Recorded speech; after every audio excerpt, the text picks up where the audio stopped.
Oh great, more mail. What is it this time? I hate being an adult. The air cloud.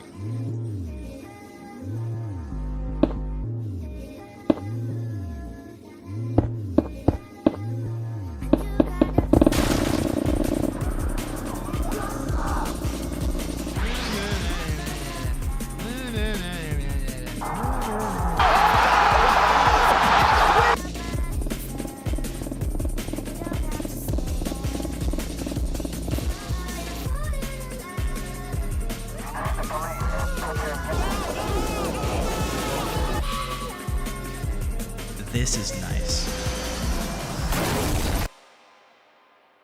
What's 9 plus 10? 21. You stupid. You know, the moment you realize that that joke is now describing your age, it really hits different. So I've done 2 other videos related to being a certain age, but we gotta continue that trend because I just became 21 like 2 months ago. Exactly 2 months ago in 1 day. As of me recording this, it's September 12th, 2025. By the time this video comes out, that should really give you an idea of how long it takes to edit these videos. Like, these are not easy to make, okay? Especially when it's just me making all of them. But anyways, what is it like turning 21 in Gen Z and this generation? What is it like? Because you know, most of you know what turning 18 feels like now, because that's most of Gen Z now, is over the age of 18. I don't like how we just exist, time passes, and things just progress. Kind of like how FNAF 4 is now 10 years old. Did you guys know that? But anyways, what does it feel like turning 21? Me personally, I felt a difference when I turned 18. I was like, wow, I'm a different man now. It's like, I got responsibilities. I'm officially an adult in the eyes of everyone now, in the eyes of the government too. But turning 21, I didn't feel anything. It didn't feel like anything at all. Now I know I may not look like it, guys, but I am in fact 21. There's always 2 sides of the coin with that. It's like when you turn 21, a lot of your friends call you old, but then the older ones kind of just welcome you into the club, like welcome in. And that's another thing, you can buy alcohol now. You can just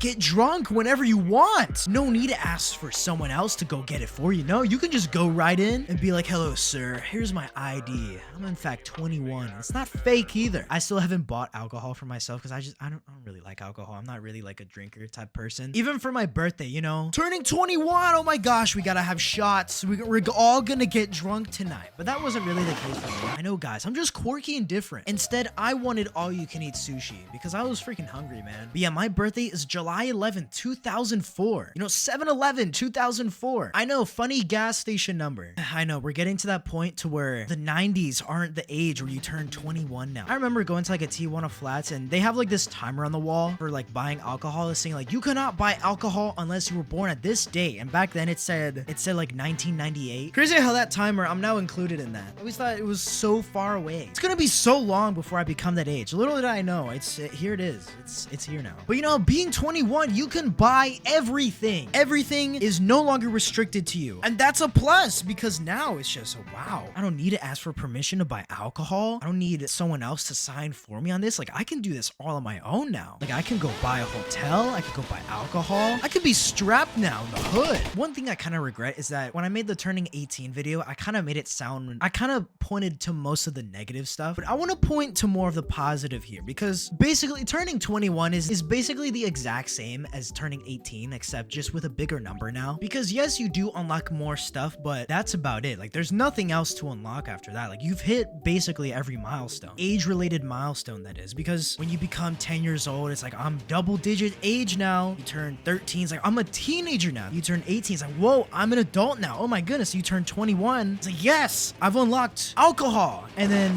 after that, that's about it. Like, you don't really unlock anything after that. There's nothing that you gain access to. Like, once you turn 21, that's basically it. You've basically gotten everything at that point. I guess if you want to include it, you got full brain development next. 25, that's when your brain is fully developed, according to everyone. There's like 2 sides of the coin to that. You know, it's either like, wow, I'm getting really old to where I'm getting to that point now. Oh my goodness. I'm unk status, man. Like, I'm so old. But then there's the other side of that to where, dang, I'm still young. My brain isn't even fully developed yet. Yeah, I'm still young. Like, what am I talking about? Once you become 21, is that people take you more seriously now, especially your parents. A few months back, when I made the living at home in your 20s video, I complained a lot about how, you know, no one really takes me seriously seriously. Like, you know, your parents are constantly on you because, you know, it's too expensive to move out today. But now since I've turned 21, it's gotten way more lenient. Thank goodness. I would I would sure hope so. You know, especially even like getting jobs. Even employers take you more seriously now. Of course, you still got a ways to go before it's like, yes, this guy is a professional. Like, I want to hire him. Basically, what I mean is that you have a higher chance of getting hired when you're 21 rather than just being 18, you know? Because by that time, you would have had at least some experience. Even if you don't, just having that bigger number next to your name, it just gives you more credibility because bigger number means that you have to be more mature. So they're just more likely to hire you. And that brings me to my next point of you're closer to living your own life now. A big thing on my channel is like, oh, high school, life after high school. You're done with high school. But now high school at this point was a long time ago for me. I graduated about 2.5 years ago. I was class of 23. This coming year, you know, this coming May will be 3 years since I've graduated. So, you know, by that point, most people have pretty much moved on. You've gotten over the whole transition from high school type thing, you know, transitioning your life from being in high school to being an adult. I would like to think I'm pretty well adjusted to being an adult now. It's basically been the same ever since I turned 18, or at least it's basically been the same ever since I graduated. But now, when you're 21, by that time, if you're in college, you're closer to finally graduating, getting your degree, and then starting your new job and starting your new life. You know, maybe even moving out, getting your own place, or just moving away entirely to a new area. Even if you didn't go to college, you've probably moved up a bit or, you know, gotten more work experience to get a better job. Or if you're not doing that, then you've gotten more experience to, you know, maybe get some promotions or some raises in your current job that you're in. So it's not all bad. At least I like to look at it more positively. Even though I know a lot of my videos look negative, I try to put a positive message in them. And now, being older, that means that you might get better car insurance rates. That's right. They're gonna see that you're older, and if you have a clean record, they're gonna lower your insurance rates. Yes, thank goodness, finally, about freaking time. Or if not, then that comes at 25. But a lot of the stuff that I have said just now, it really does feel like a lot of that is becoming more and more out of reach for a lot of people.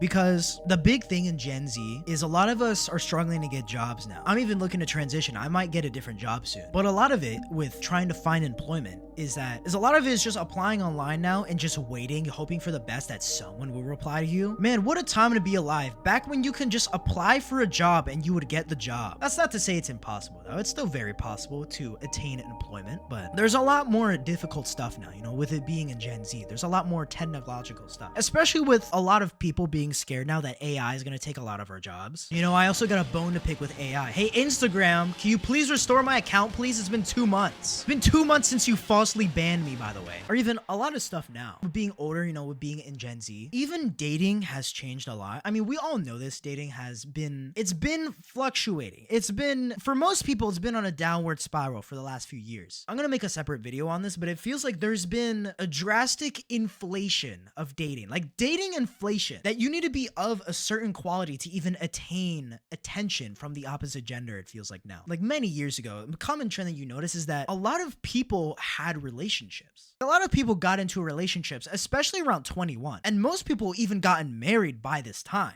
Back in the 80s, a lot of us got married at 20. But now with everyone saying, male loneliness epidemic, guys, is it even real? Yes, it's real. It's very real. Even me, I would like to think I'm a decently attractive guy. Even I've had trouble from time to time. But even then, from time to time, some people have trouble all the time. Some people are still, you know, they've never been in relationships. Yeah, you know, that's happened all the time. You know, that's always been a thing. More and more now, you see a lot of that. Like, especially a lot of videos on YouTube popping up more and more recently about how people, you know, in their 20s or late 20s, maybe even early 30s, and they still have never had a girlfriend or, you know, a boyfriend in their entire life. To whereas dating standards many years ago seemed to be a lot more fair. You would look at someone and you think, you know what? Yeah, you know, I would like to think that this guy probably has a relationship. You know, they have a wife. Or you look at someone, you just think like, yeah, I could see someone dating this person. But now it's gone to a point to where average looking people that you would think would have no problem having a dating life, you see a lot more of now. Like there's a lot more people now who struggle with dating than there ever has been. And I think a lot of that has to do with people not developing as many social skills now, because there isn't really as much of a reason to directly speak to others anymore, especially when you can just text everyone now. Like how often do you see people approaching others and getting their phone number? Like probably not very often. Okay, debate me if I'm wrong here, but I personally think that the people that just say, oh, I'm just gonna wait for someone someone to come along. I'm gonna wait for a relationship. They'll just magically appear in my life. I think that's just kind of dumb. It's always those people that you see that are always the loneliest. I'm not saying that absolutely can't happen at all. It certainly can. But what I'm getting at here is most people that say this more or less just use that as an excuse as to why they aren't dating anyone or just aren't happy with their dating life, but just don't want to admit it. The reason why you haven't had much success in dating is because you aren't putting yourself out there. When was the last time you intentionally put yourself in a position where you could get rejected? What I mean by that is actually asking someone out, risking it, some would say, shooting your shot. Because when you think about it, why are you so afraid of rejection when you are 100% guaranteed to get rejected at least once in your life? Think about it. Let's say you ask someone out and it doesn't go as you planned. You get rejected. Cool, so does everyone else. You're not special. Okay, but let's say you ask this person out and it actually does go to plan. Great, things escalate and you two are now dating. But then,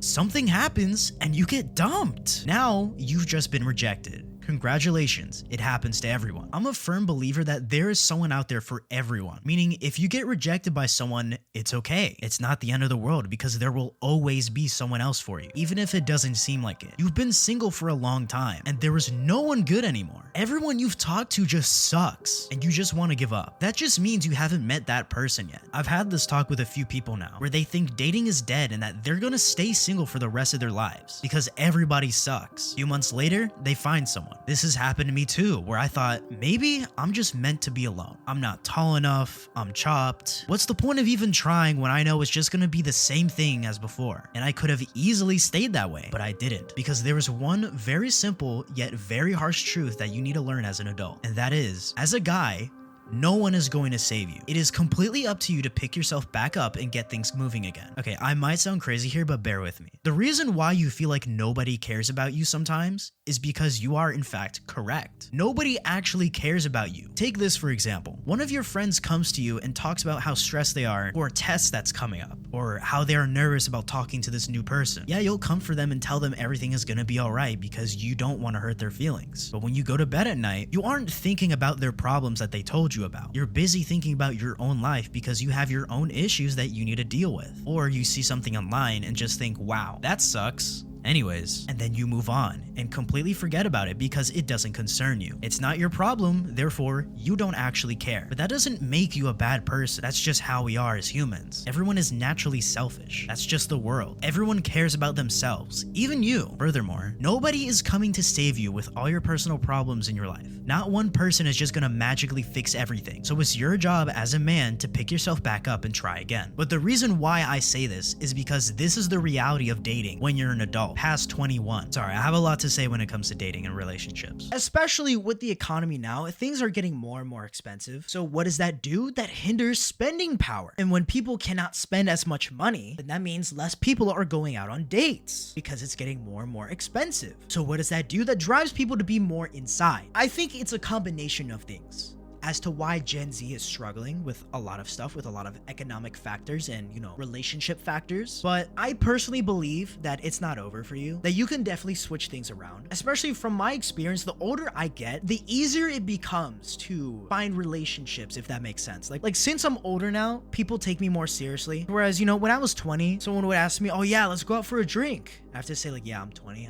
I can't drink yet. But now I'm 21. Someone asks, heck yeah, man, let's go. Even though I don't drink. But anyways, turning 21. Does it suck? Is it over? Is this just terrible? No, I personally don't think so. The reason why most people feel so sad when they become older, you always see all these posts online. Guys, we're getting older. Life sucks. It's not the same as what it used to be years ago. Pre-COVID was the best times ever. Now, I'm not going to disagree with that, but what I will say is that why a lot of people fear aging, why they fear getting older. Even I do too. It scares me. Getting old scares me. I even said this in a previous video. That's my biggest fear. I don't want to be 40 years old, just looking back, reminiscing man, what could I have been if I tried? The reason why a lot of people fear aging, why they fear getting older in general, even right now, most people are not old. Most people in Gen Z think they're old. but that's because they're not working towards anything. A lot of people are more lazy than they've ever been because most of us lack direction now. Why is depression at an all-time high? Because a lot of people aren't going out and talking to others anymore, especially since making friends is definitely, it's a whole different ballpark after you graduate high school. But as long as you work on yourself, as long as you're working towards something to improve your life for the better, then all of a sudden getting older doesn't feel scary anymore, because you have something to look forward to in the future. Most people you see online, especially in the comments, who say like, I'm so old, oh my gosh, life sucks, is because they're not working towards anything. They have nothing to look forward to. So to them, it feels like time is just passing them by. Everything is slowly getting worse and worse. My body is slowly aching, it's aging, it's getting older, and nothing is getting better. If you just live everything day by day, then nothing is going to change. Yes, things are gonna feel monotonous after that point. If you don't have a goal in mind, then yeah, life is gonna feel meaningless. It's gonna be scarier the more you age. But if you're actively working towards something, I don't know, let's say, I don't know, losing weight or something, all of a sudden, the future isn't scary anymore. The future is actually exciting. But of course, I don't know, at the end of the day, I'm only 21 years old. Most people still look at me and just think I'm a fetus, so